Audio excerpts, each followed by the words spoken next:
What's going on, guys? Welcome back to the channel. My name is Nick Theriot. Today I'm going to be talking about what to do after finding a winning ad. What's some of the next parts of scaling up that creative outside of the ad account from more of a creative production standpoint. So before we get started, if you're questioning why I'm credible to be teaching these types of things, that's because I've done over $80 million in online revenue with Facebook ads for my clients. I run a Facebook advertising agency, and I also coach and mentor students. Both those links can be found below. Now, before we get started, hit the like button, hit that subscribe button for new videos every Monday, Wednesday, and Friday, and let's dive into the video. So stages of scaling an ad account, we focus more on the creative production side, but also to like what to do after finding a winning ad as well. So I need you to kind of see everything how I see it, and that's like my goal with this video of what you do after you find a winning Facebook ad. So first off, you have different stages of an ad account. You have the testing phase where you're testing different combinations of desires, awareness, and sophistication levels together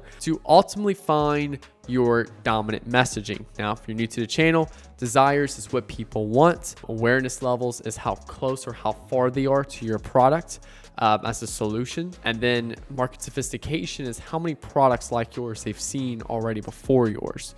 So, for example, if you've never even heard about Facebook ads before, I would have to go in and teach you guys about Facebook ads, how Facebook ads work before I can even talk about these things. But because you guys have already seen a lot about Facebook ads and know it comes down to marketing fundamentals, I can talk about cool things like this.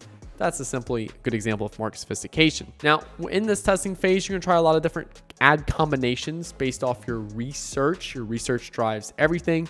And then that's gonna allow you to find a winning ad, which is gonna compose your dominant messaging. This is the messaging that works the best, and it's the core image people get after seeing that ad. So maybe you have a desire for weight loss, an awareness of solution aware. So, I saw one from Avi, lose inches, not hair, something like that. Sophistication, obviously that's gonna be a little bit higher because they said not hair. So solution aware, they know what they know, they want what the product does, but they don't know what the product is. So, 30 days to losing 30 pounds, for example. And then sophistication, 30 days to losing 30 pounds without complex diet and, maybe quit tracking carbs or something like that. All right, so you have a winning messaging, for example. Now you're gonna keep scaling that ad up, obviously, but now you're gonna get into the scaling phase. Now the scaling phase, there's two parts of it. There's the Facebook side of increasing the budget, but then there's also the scaling phase of the creative side and the marketing side and the copywriting side. And here is where you want to showcase different unique angles of your dominant messaging. Each should be captivating enough to keep your audience's attention and refreshing enough to make the main ideal feel brand new again. So you basically want to find your core messaging. And when I say core messaging, I'm not talking about the ad copy. I'm not talking about the headline. I'm not even talking about what's on the screen. I'm talking about the messaging that people get after seeing that ad. Ooh, okay, like it's that particular desire we're appealing to, that particular awareness, that particular sophistication. Now we can try a whole bunch of different ad copies that fit those particular parameters, and a whole bunch of different creatives that also fit those parameters. But as long as they fit those parameters and make sure that they continue to feel new again, so they don't feel refreshing, they don't feel repetitive, and also they're not boring. So we'll take a look really quick. I have a really good example I just gave my inner circle students, where I give my inner circle students the actual ads we did this for. But due to clients not liking their stuff on YouTube, I couldn't do that. So I just downloaded these ads from Obvi because they're like one of the best, like one of my favorite advertisers for the supplement space. They crush it with their creatives and stuff like that. Really like their stuff. So in the testing phase, here's like an example of a couple different types of messaging. Lose inches, not hair. They're focusing on the desire to lose weight. Grow out hair fast.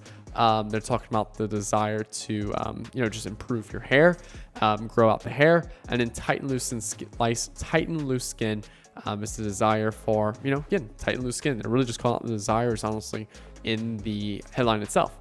Now, through their testing, they found the dominant messaging. Now, again, I'm just making an example of this. I'm not sure if this is the actual winning ad for them. I'm just making an example. So they found a winning messaging, for example.